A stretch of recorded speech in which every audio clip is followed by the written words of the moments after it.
So consider this problem. For a vertically hanging tapered plate of uniform thickness T is equal to 10 mm as shown in the figure, find the displacement at the free end. The bar has a mass density ρ is equal to 7800 kg per meter cube. Young's modulus E is equal to 2 into 10 raised to 5 meganewton per meter square. Also determine the reaction force at the support. This one might be the final problem I solved here from module 5. Here we have a tapered bar with a uniform thickness. The top side of the bar, the side with the largest cross-sectional area, is fixed by the support. So we have to calculate the deflection at the other end due to the self-weight of the bar. As we have seen earlier, the first step in the solution process is the selection of number of elements and the type of elements. The problem considers a tapered bar, so the area of cross-section of the bar is varying. In this module, we have only learned about bar elements with a constant cross-sectional area. Hence, we will first approximate the tapered bar as a composite stepped bar. That means, we can divide the bar into multiple elements with a uniform cross-section.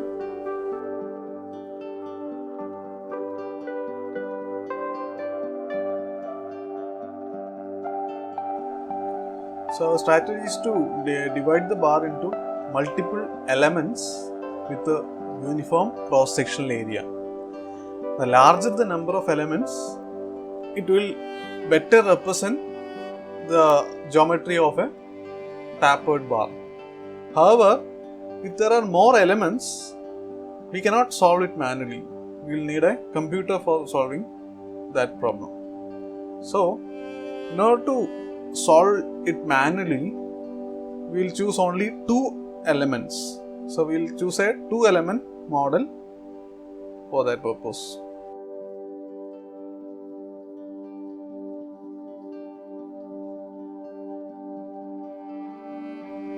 Since there are 2 elements, there will be 3 nodes.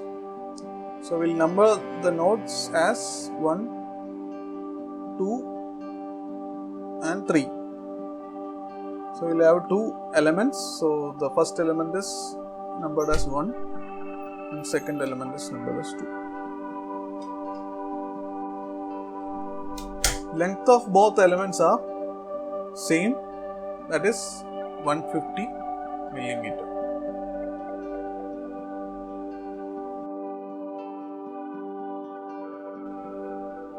Here,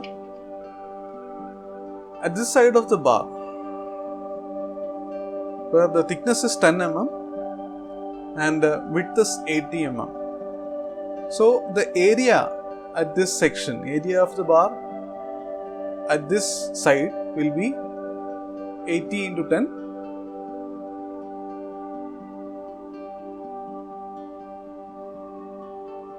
mm square. So, 800 millimeter square is the area of this side. Similarly, if you see this side, here the width is 40 mm and thickness is again 10 mm, then area is 400 millimeter square. Now consider an imaginary section here at the midpoint. Since this is 800 mm and this is 400 mm, at midpoint we will have an area of, since it is a tapered bar, the area will be linearly varying. So, there's here it is 400 and here it is 800. So, at this section, at the mid section, it will be 600 millimeter square. Now, we have to calculate the area of element 1 and element 2.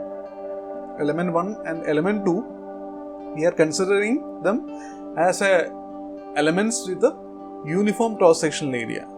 So, we have to find a cross-sectional area for element 1 and 2. Here we know that at this section it is 800 and at mid section it is 600 millimeter square. So, we will consider area of this element as average of these two. So area of element A1 will be, here it is 800 and here it is 600. So 800 plus 600 divided by 2, that is 700 millimeter square.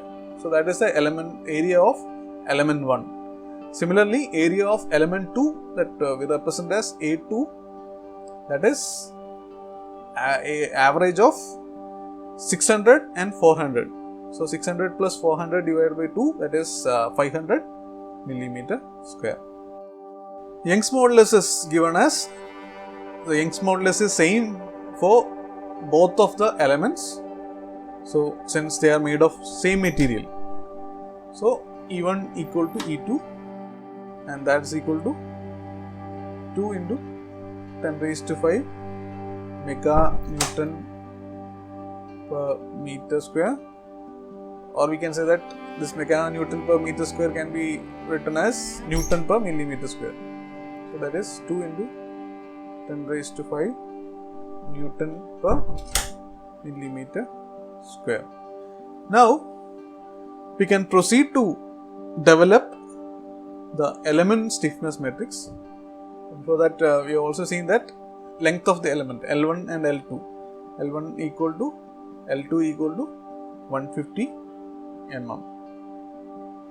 Now we can proceed to develop the element stiffness matrix. Element stiffness matrix for a one-dimensional bar element can be calculated as Ke, that is element stiffness matrix, equal to A into E by L, 1 minus 1 minus 1 1. So this we have discussed earlier. So this is our element stiffness matrix. Now we have to calculate the element stiffness matrix for element 1 and element 2. So in case of element 1, we represent as K1, that is A1 E divided by L1, 1 minus 1 minus 1 1. So this is the element stiffness matrix for first element. At A1 is 700 millimeter square and length is 150 mm, and Young's modulus is 2 into 10 raised to 5. 700, Young's modulus is 2 into 10 raised to 5 divided by 150 mm into 1 minus 1 minus 1 1. That is equal to, so if you multiply it, we get 700 into 2 into 10 raised to 5 divided by 150, we get 9.33 into 10 raised to minus 5. So we write 9.33 minus 9.33 minus 9.33, 9.33 into 10 raised to 5. So that is the element stiffness matrix for first element. Similarly for element 2, K2 equal to, here area is 500 millimeter square.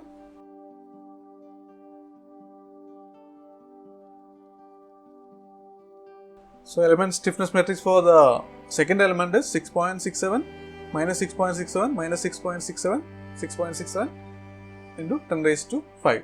The unit will be Newton per millimeter. Here also is Newton per mm. So first, once we obtain the element stiffness matrix, we have to get the global stiffness matrix. So let us assemble the element stiffness matrix to make the global stiffness matrix. So we represent it as K. So first we write the node numbers, node 1, node 2 and node 3. So between node 1 and node 2 we have the first element. So element stiffness matrix is we already found it here. So we'll just write it. We have a 10 raised to 5 and I will put it here. Similarly between second node and third node we have a second element, element stiffness matrix for the second element is also given here. So we'll just write that 6.67 minus 6.67 minus 6.67 and 6.67. So remaining elements will be zeros. So this is our global stiffness matrix.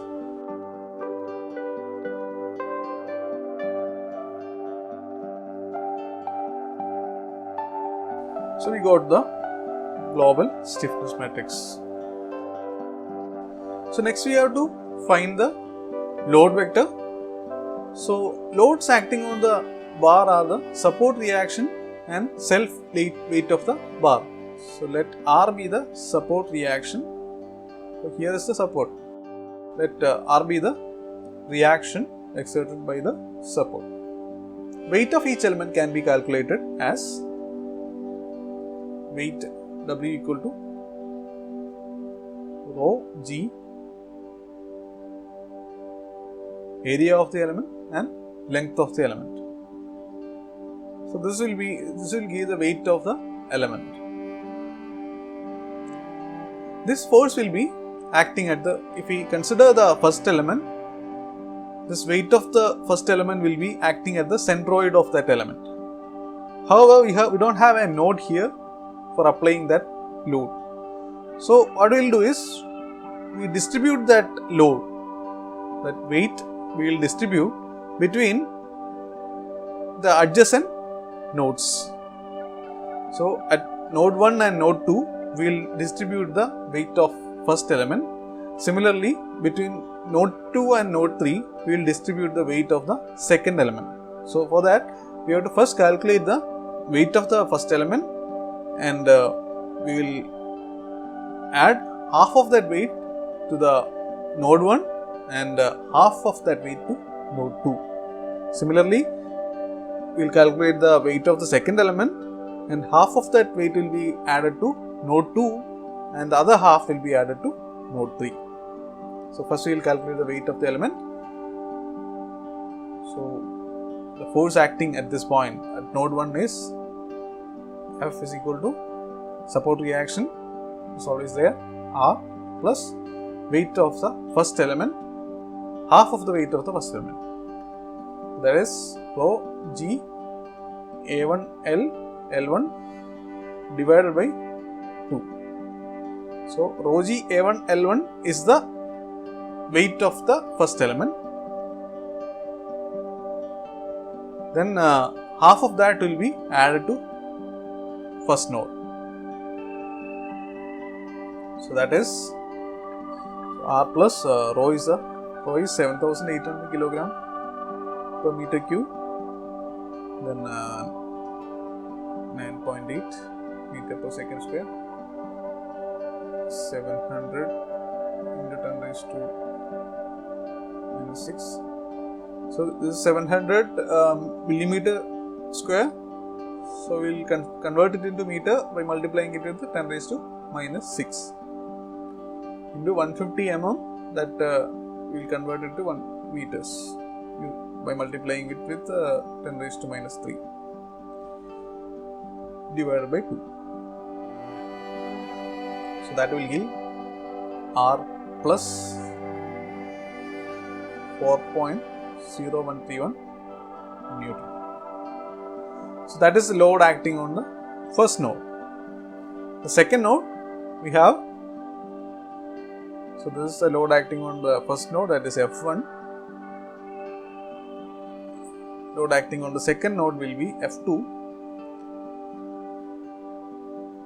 So load acting at on the node 2 will be half of the weight of the first element and half of the weight of the second element.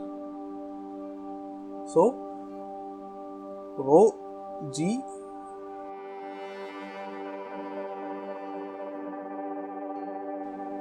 so this can be calculated similarly. So we will have so instead of A1 we will substitute 700 into 10 raised to minus 6. For L1 150 into 10 raised to minus 3. A2 we have 500 into 10 raised to minus 6. L2 is 150 into 10 raised to minus 3. So if we calculate this, we get 6.8792 Newton. Similarly, at node 3, force is F3. So node 3, the only force which is acting is the half of the weight of the second element. We have rho G A2 L2 divided by 2. So that is equal to 2.8665 Newton. So force vector is equal to R plus 4.0131 6.8792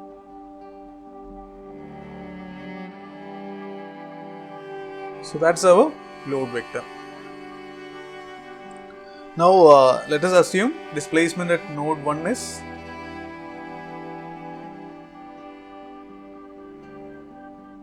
d1 x cap and the displacement at node 2 is d2 x cap and displacement at node 3 is d3 x cap. So we can write the global equations of the form F is equal to KD, where F is the load vector, K is the global stiffness matrix and D is the displacement vector.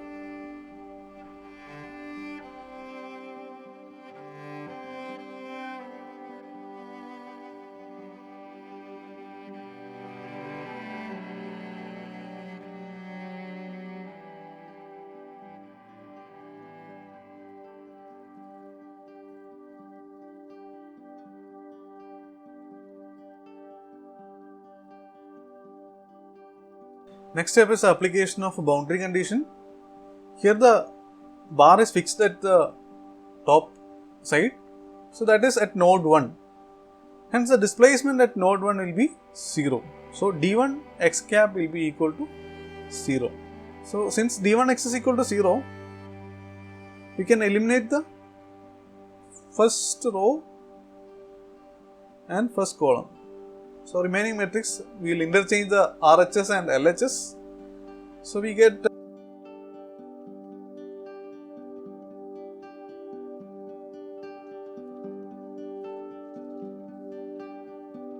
now we are left with a system of two linear equations with two unknowns. These equations can be easily solved by Gauss elimination or substitution or any other method. If we apply the Gauss elimination, we will get the nodal displacements as so d2x equal to 1.0453 mm and d3x is 1.4757 10 raised to minus 5 mm. So we can write the displacement vector as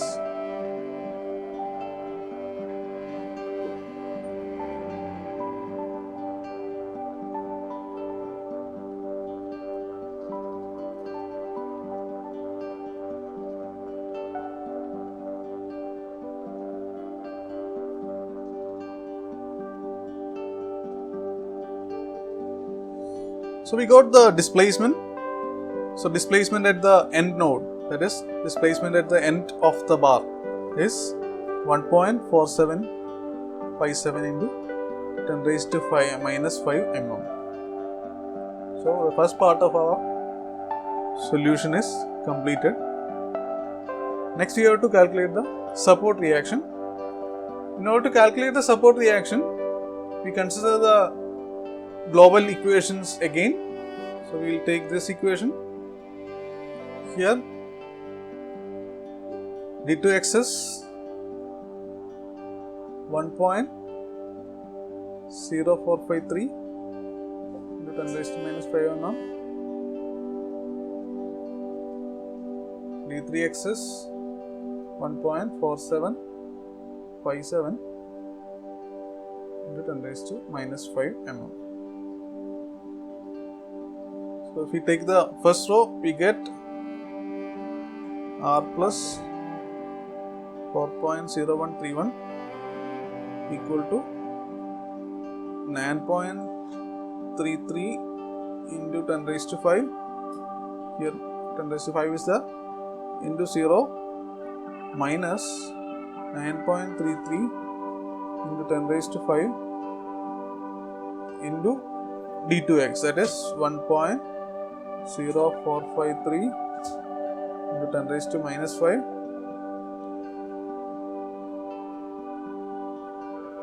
plus 0 into 10 raised to 5 into 1.4757 into 10 raised to minus 5 mm. That is, these two terms will get cancelled because of the 0. Then we have R plus 4.0131 equal to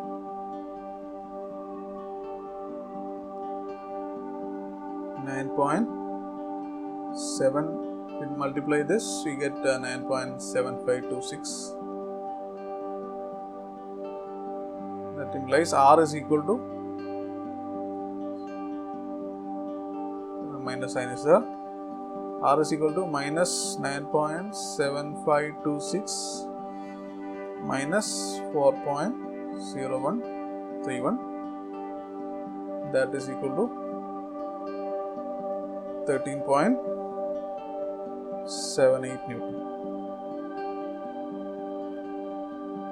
So we got the support reaction also.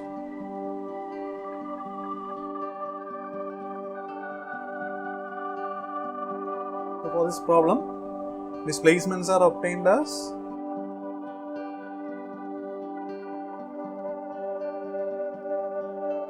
and support reaction is 13 point. The same problem, if we increase the number of elements, in this particular case we have considered only 2 elements. If we increase the number of elements, the solution will be more accurate. So now let us see what happens when we divide the bar into 3 elements. So I am not going to solve it completely, I will just show the steps here and we will also discuss the final solution. So if we divide the bar into 3 elements, so we will have 4 nodes.